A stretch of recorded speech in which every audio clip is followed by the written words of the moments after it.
진아쌤입니다.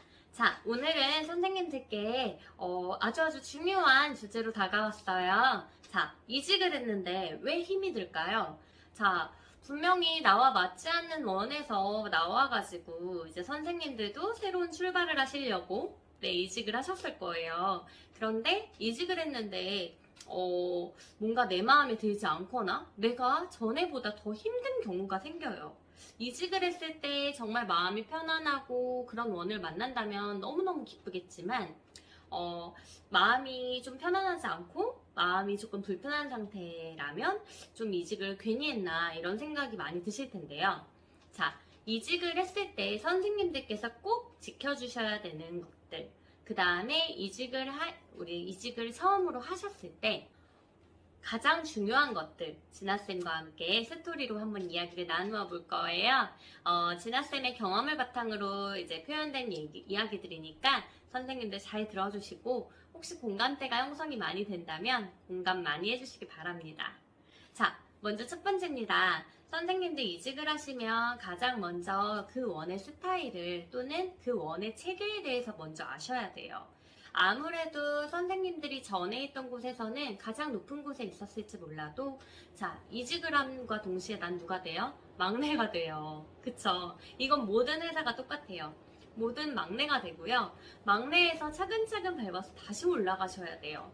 저 진학생도 전에 직장에서는 이제 최고는 아니었지만 아무튼 주임 교사였어요. 그런데 주임교사로서 많은 선생님들을 통솔하고 지도를 하다가 이직을 했잖아요. 근데 여기서 제가 주임이 아니에요. 그러다 보니까 제가 막내고 제가 따라야 될 것들이 굉장히 많죠. 선생님들도 아마 그러실 텐데요. 자, 우리 선생님들 이직을 하시면 제일 먼저 아까 전에도 말씀드렸다시피 그 원의 체계에 대해서 먼저 아셔야 됩니다. 자, 여기서 체계가 뭐냐? 자, 선생님들 체계가 뭘까요? 그 원이 가지고 있는 특징이라고 생각하시면 더 쉬울까요?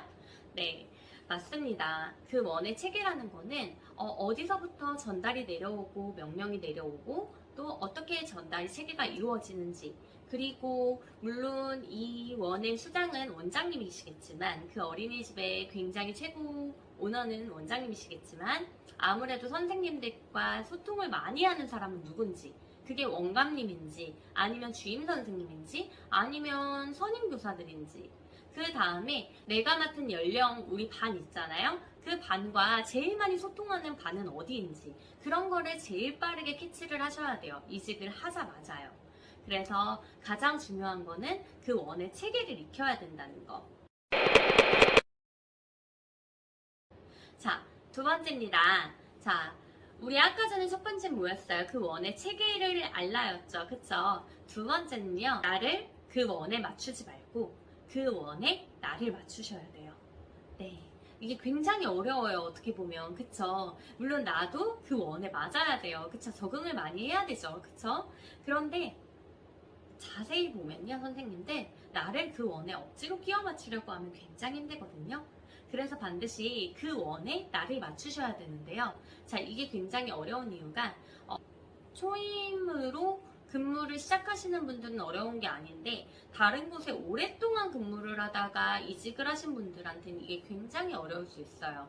전에 원에서는 청소 시간이 있었는데 휴게 시간이 있었는데 그 다음에 전에 원에서는 원장님이 내 생일 때마다 교사들 생일 때마다 다 챙겨줬는데 자, 이런 스타일이 다를 수도 있다는 거예요.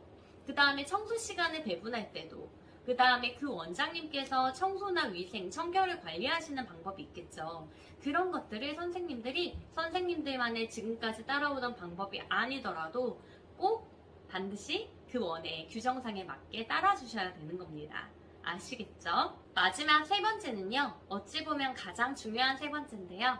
자, 선생님들 절대 하지 마셔야 될 거 비교하지 마세요. 자, 내가 전에 있던 곳과 지금 이직한 곳을 비교하시면 한도 끝도 없습니다. 자, 누군가가 어떤 학부모님께서 선생님들한테 비교를 한다고 생각해 보세요.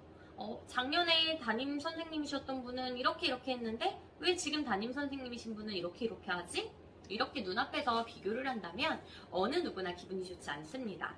그래서 반드시 선생님들이 꼭 지켜주셔야 되는 거는 만약에 내가 이 원을 선택해서 선생님들이 선택하시는 원이잖아요. 그쵸? 그러면은 이 어린이집에 들어갔을 때 누군가하고 어떤 기관하고 더 비교하지 마시고요.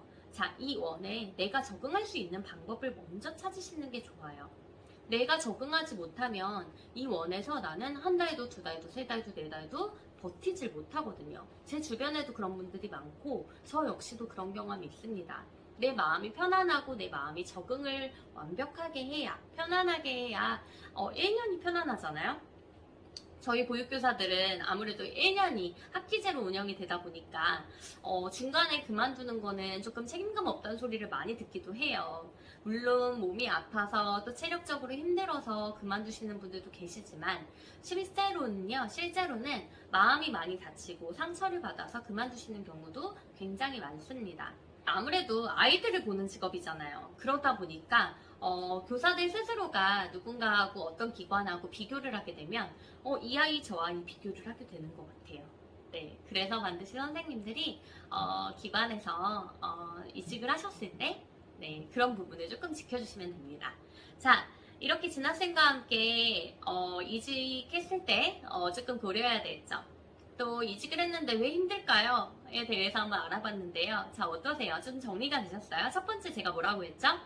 첫 번째로 지켜주셔야 되는 건 바로 이직했을 때 이직한 기관의 운영 체계에 대해서 먼저 익히셔야 됩니다. 그걸 익히지 않으시면 선생님들이 계속 해맑게 되고요. 버티기가 힘들어요. 자, 두 번째는 뭐였어요?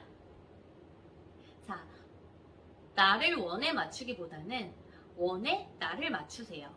자, 마지막 세 번째는 뭐였어요, 선생님들? 비교하지 마시라는 거였죠. 그쵸? 그렇죠. 잘 배우셨네요. 비교하지 마세요. 우리는 보육교사잖아요. 아이들을 가르치는. 근데 우리 마음속에서 이곳저곳 계속 비교하는 마음이 이루어지다 보면 우리가 정확하게 또는 현명하게 아이들을 가르칠 수가 없습니다. 아시겠죠? 자, 진학생이 준비한 이직했는데 왜 힘들까요?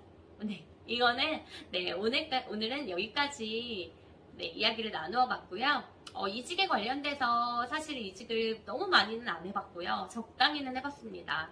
근데 이게 자랑거리는 아니에요. 왜냐하면 선생님들도 아시다시피 이직을 많이 할수록 자, 나중에 입사하실 때 조금 마이너스가 되실 수 있어요. 한 곳에 오랫동안 일하신 선생님들을 이제 우리 원장님들께서는 굉장히 성실하고 책임감 있다고 생각하시기 때문에 네, 그런 부분을 조금 선생님들이 염두에 두셨으면 좋겠고요. 진아쌤은 다음번에 더 재미있고 즐겁고 유익한 스토리로 선생님들을 찾아뵙도록 하겠습니다. 안녕!